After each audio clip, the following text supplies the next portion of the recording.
Today we will discuss the two other forms of talaq apart from the three we discussed last time. The fourth form of talaq is known as talaq-e-takhweez, which is nothing but delegated talaq.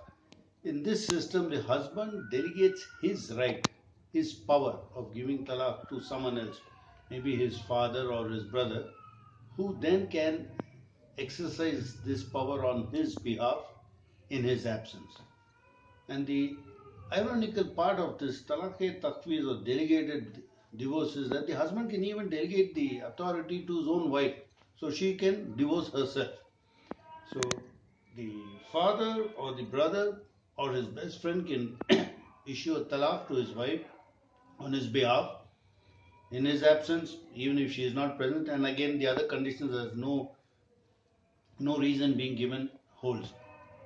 The wife can also be given this right to divorce herself. The only difference is instead of saying it in an active way, she can say that I am hereby divorced from you instead of saying I divorce you. That is the only difference. Then the fifth form of divorce or talaq, uh, which has not been discussed in the Supreme Court or elsewhere, is the conditional talaq. In the conditional talaq, the husband gives a talaq to the wife on a particular condition. If that condition is fulfilled, that talaq becomes effective. I can illustrate this by giving an example.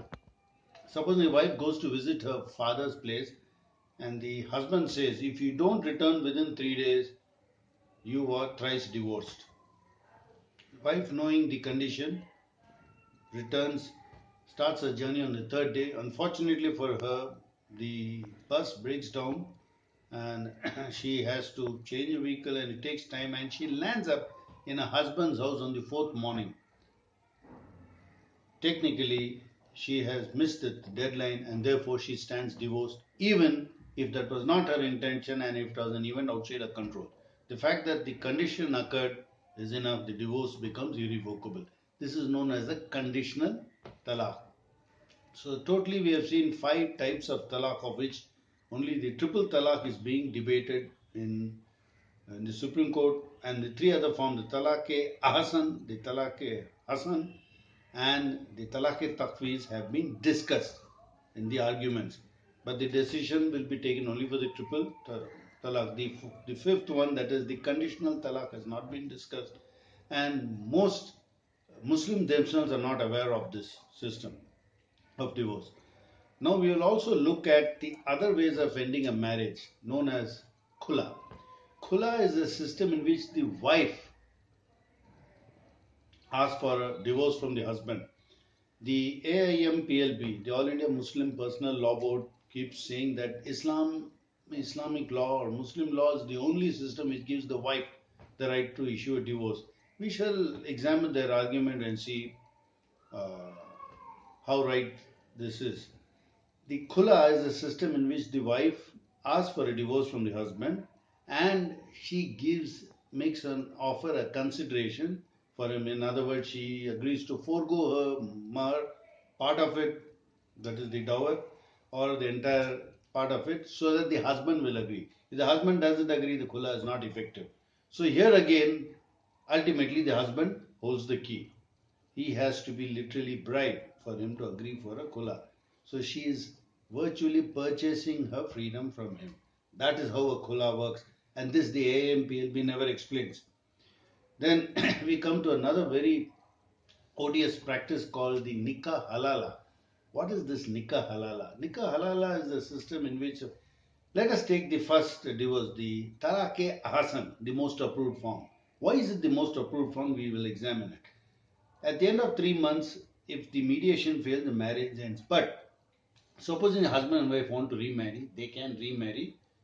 All they need to do is enter into a different nikah and with a new dower, they can get married. But if it is 3 divorces issued like talaq-e-hasan or the triple talaq or the conditional talaq, then this is not possible. And if the husband and wife want to remarry, the wife has to marry another person.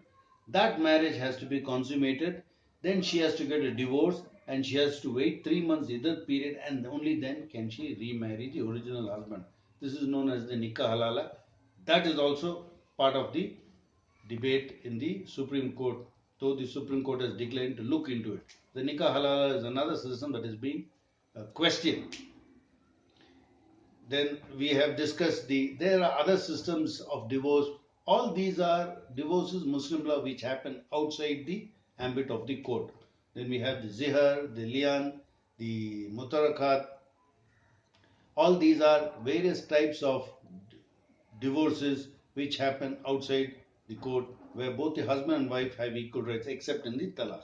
Now, this is the way the divorce system operates in Muslim law, and we need to look at the validity of customs such as Nikkah Halala and the Talaq. Talaq, when I say Talaq, I'm talking about all the 5 systems, not just the triple Talaq.